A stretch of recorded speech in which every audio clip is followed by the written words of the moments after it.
Yesterday, Jacob Pennington was sentenced for one of the Gilbert Goons attacks. This was the wagon wheel attack, or the attack that happened just weeks after Preston Lord's murder.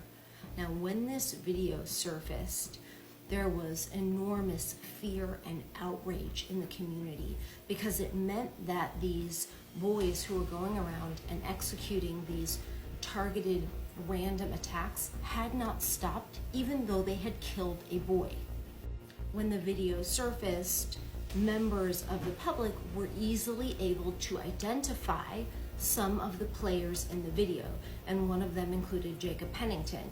He was the first arrest made in any of the Gilbert Goons attacks that I'm aware of, and that was done by Mark Lamb in Pinal County.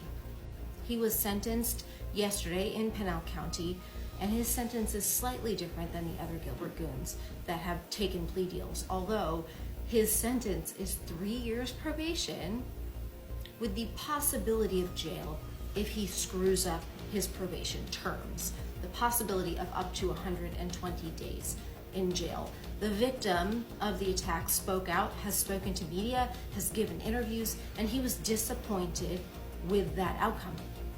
This boy was terrorized by not only what happened to him that night, but by the fact that a video of it happening circulated the internet.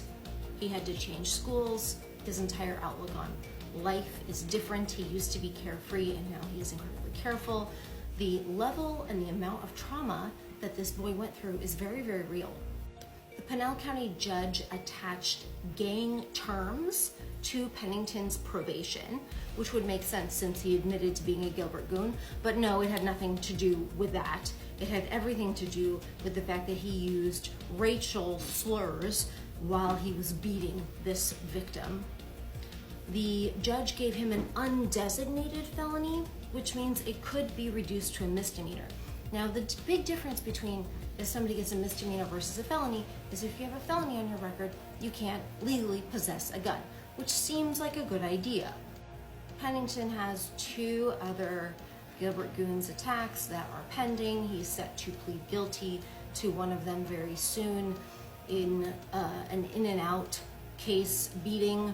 During that beating, he was with William Owen Hines, one of the Gilbert Goons who's in jail for Preston Lord's murder. Pennington's lawyer at his plea deal yesterday made it really clear that Pennington had nothing to do with Preston Lord. He was out of town.